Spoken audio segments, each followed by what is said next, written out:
खुलासा करूंगा। लेकिन आज मैं सिर्फ सरकार से यह आग्रह करने के लिए इस प्रेस कॉन्फ्रेंस में पहुंचा हूं, ये नंबर्स उनको दिखाने के लिए, एक आईना दिखाने के लिए कि ये ऑर्गेनाइज्ड क्राइम बढ़ रहा है। अगर सरकार इन पर खुद काबू पा लेती है और शहर की भलाई के लिए काम करती है तो हमारी कोई दुश्मनी नहीं है किसी भी राजनेता या किसी सरकार से। हमारा काम है राजनीतिक दल होने के नाते कि जिन मुद्दों पर कार्रवाई नहीं करेगा, इन दोनों चीजों को जोड़ करके अगर देखें तो ये बहुत ही खतरनाक कल्चर गुड़गांव के अंदर डेवलप हो रहा है। इसको तुरंत प्रभाव से रोकने की जरूरत है।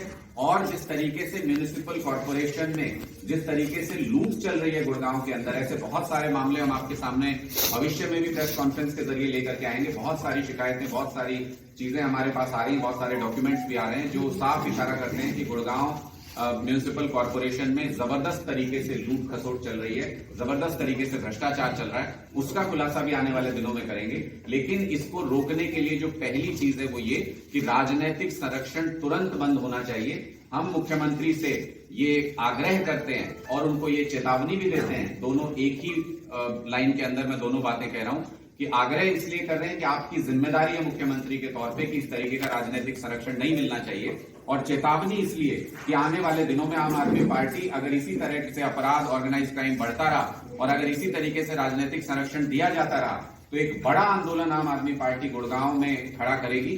उसके बाद सरकार जिम्मेदार होगी उस चीज के लिए कि अगर वो बाद में ये कहते हैं, सरकार हमेशा कहती है कि हमसे बात नहीं की, आंदोलन पहले किया, तो आज हम उनसे बात कर रहे हैं, आप लोगों के जरिए उनको ये बता रहे हैं कि ऑर्गेनाइज क्राइम भी यहाँ पे बढ़ रहा है और राजनीतिक संरक्षण भी बढ़ रहा है गैर कानूनी चीजों के लिए। इन दोनों को तुरंत प्रभाव से बंद करें, वरना इसके नतीजे अच्छे नहीं होंगे। आम आदमी पार्टी के कार्यकर्ताओं को सड़क पर उतरने के लिए मजबूर न करें।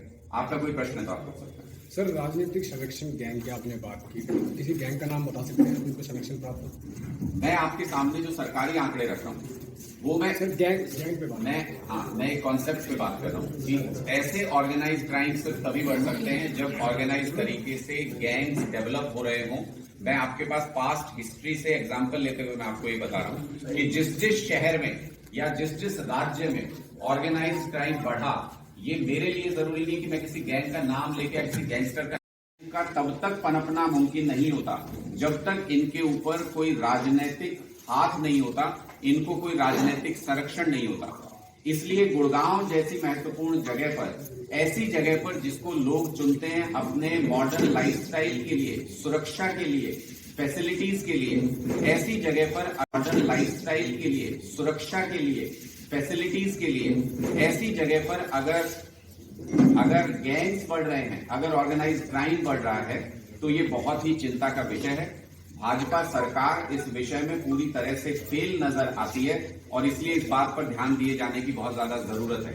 हम क्यों कह रहे हैं कि ऑर्गेनाइज क्राइम, आप इस बात को जानते हैं कि मुंबई में जिस तरीके से एक बार अंडरवर्ल्ड डेवलप हो गया था और पूरी तरह से हावी हो गया था सिस्टम पर, वो भी पहले राजनीतिक सरपरस्ती में गैंग्स डेवलप हुए थे। और जब ऑर्गेनाइज क्राइम इतना बड़ा हो गया, सिंडिकेट इतना बड़ा हो गया कि वो प्रशासन की हदों से बाहर चला गया, तो वो कंट्रोल से बाहर हो गया और खुलेआम अपराध देखने को मिलते थे, खुलेआम गुंडाराज देखने को मिलता था। गुड़गांव में जो परसेंटेज है इन अपराधों के बढ़ने की, ऑर्गेनाइज क्राइम के बढ़ने की, वो बेहद चिंताजनक है और हमें लगता है कि इसकी तरफ सरकार को तुरंत ध्यान देना चाहिए। ये सरकारी संरक्षण में या राजनीतिक संरक्षण में हो रहा है, ऐसा हम क्यों कह रहे हैं? क्योंकि ऐसा कल्चर गुड़गांव के अंदर चल रहा है। एक और उदाहरण के जरिए मैं आपको वो बताना चाहता हूं। मैं आपको यहां पर कुछ तस्वीरें दिखाता हूं जो साफ तौर पे भारतीय जनता पार्टी के नेताओं के, जो गुड़गांव नगर निगम के अधिकार क्षेत्र में आता है, कि जिस तरीके से अवैध होर्डिंग्स लगे हुए हैं, इनको लेकर के एक पार्षद के खिलाफ हाल ही में एक एफआईआर भी हुई है। ये एफआईआर की कॉपी भी यहां पे मौजूद है।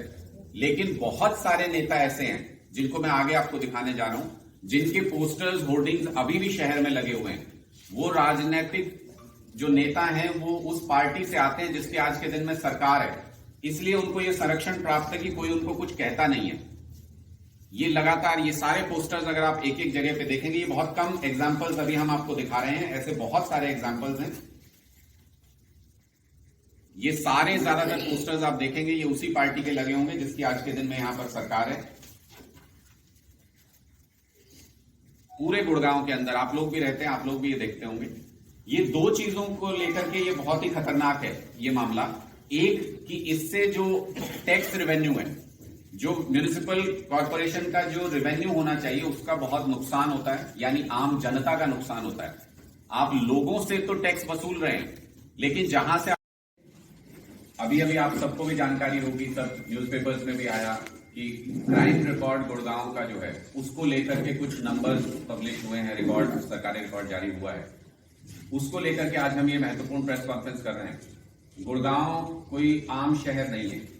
गुड़गांव को विश्व पटल पे, यहाँ पे आप देखें बड़ी बड़ी कंपनियों के हेडक्वार्टर्स हैं, विश्व पटल पे अपनी पहचान रखता है गुड़गांव।